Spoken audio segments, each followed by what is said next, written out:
Assalamualaikum to Madam and everyone. Welcome to our presentation. In this video, I am Nur Sarina and Daniel Hafizul will present about our respective group, Calozirinae. So there are about 60 species of squirrel under subfamily of Calozirinae. These are the 12 species of Calozirinae that are well known by the people from our respondent.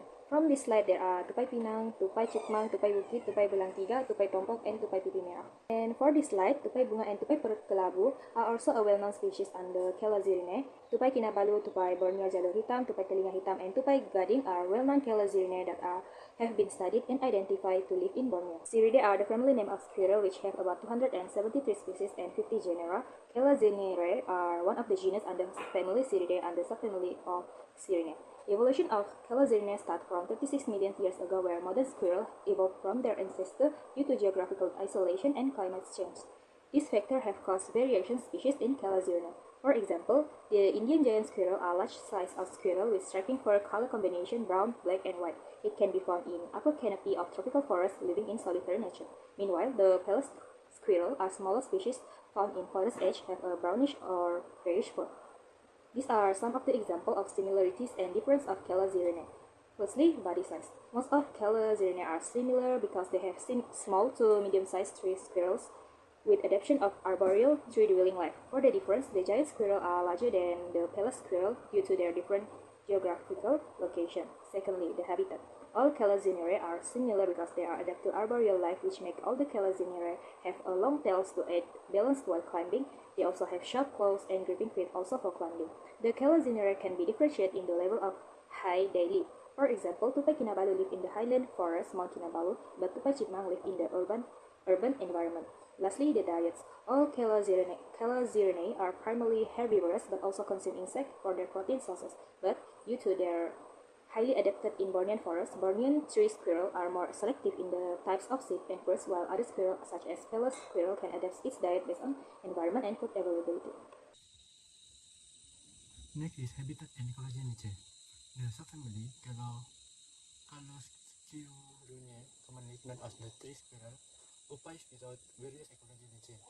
Members of this subfamily are predominantly arboreal, with adaptation for life in the tree.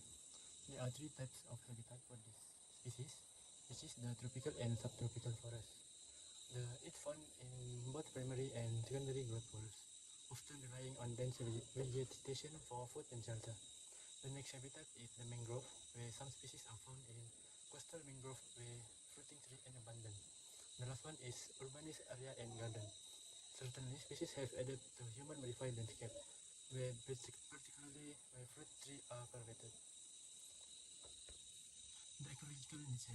The tree squirrel are omnivore, where they primarily consuming seed, fruit, nuts, flower, and young shoot, with the occasional consumption of insects. They play a crucial role in seed dispersal and forest regeneration, where it's making them important for the ecological balance. Next is the distribution in the Sundai region.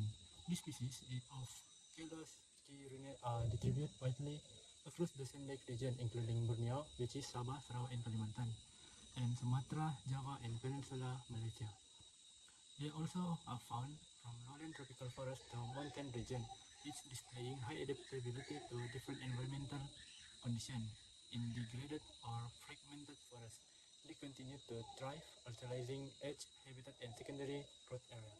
The next slide is the sighting in KK wetland park and Nananum Kotablat of this species. The first species is at the KK wetland. There are only one species from each place. In KK wetland park, there are plantain squirrel, which is called Calosirus notatus. This species frequently sighted in mangrove edge, and it's active during early in the morning. There are some individuals who have observed feeding on fruit and chasing one another among the trees. At the Naraman Kotablut, there are a Bornean black-banded squirrel, which is, the scientific name is Calocirus forestus. This species found in the secondary upland forest, where it's often foraging along a tree, trunks, and a branch. This sighting from an external source, where the plain squirrel, the Calocirus notatus, is frequently sighted in urban park, lowland forest, and coastal mangrove across Borneo. The monthly sighting is approximately 10 to 15 sighting reports per month.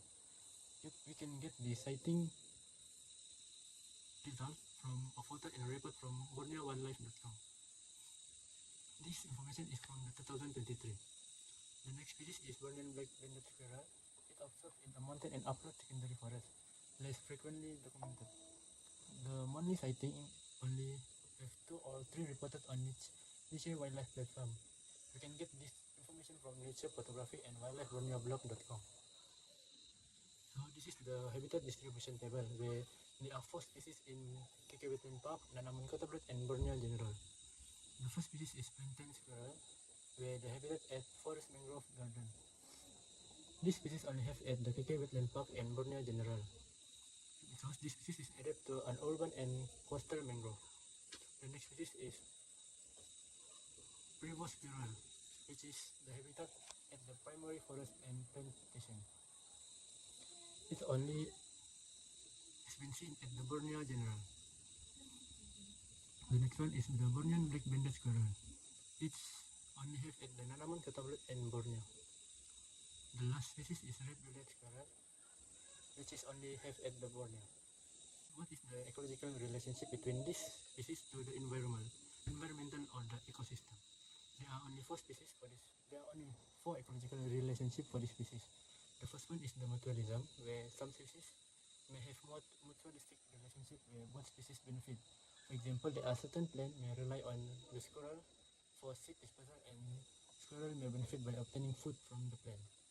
The next one is the predation, where the predator, such as the larger animal or bird of prey, may hunt this small animal like squirrel. So this species can help to control the population of the prey species, which is important for maintaining the balance in the ecosystem. The third one is the commensalism. It's commensal relationship, where one species benefit while the other one is not significant affected. Mean it's not gain anything. For example, the small bird, where it may follow a squirrel to feed on insect distributed by their foraging. It's benefit from the squirrel activity without affecting the squirrel. The last one is the competition.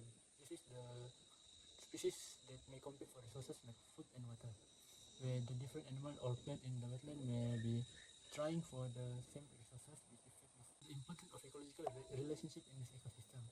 These ecological relationships are crucial or play an important part in this ecosystem because they help to maintain the biodiversity, regulate the population, and promote the stability of the habitat. For an instance, the mutualism and seed dispersal help in the plant propagation, while predation and competition can regulate species number or population by preventing any one of the species from dominating and ensuring that the ecosystem function sustainably. So, after having a survey, we can conclude that people are familiar with the existence of Chelazirinae. All of the species that are well known by the respondent are the species which can be classified under the least concern species. We agree that age, gender, and education has relation with the level awareness of Chelazirinae. In example, people that are younger might have high awareness about Chelazirinae due to better access to digital media and education in school, while for education level, people with higher education like biology and science are more aware about wildlife like Chelazirinae. Based on our study, we have identified that tupai telinga bintik are near threatened due to their habitat loss. Hence, public awareness and education programs are important to preserve the threatened species. Activities such as social media campaigns and community events should be held to spread awareness about the threatened species of Chelazirinae. We can do sharing video to spread awareness and information on how to preserve the threatened Chelazirinae. We can also organize events like Squirrel Days to talk, discuss, and educate people about squirrels. So in conclusion, both ecologization and ecology and restoration ecology offer the complementary strategy for the conservation of this species at the Kota Kinabalu Wetland Center and the Nanaman Ecotourism Kotablet. By integrating the human activity with the conservation effort and actively restoring damaged habitat, this area can support the survival of the local wildlife, which is including the species like the Chelazirinae, which is tree squirrel. The success of this initiative will depend on the effective management and the continuously ecological monitoring and active community involvement in conservation effort. That's all from us. Thank you.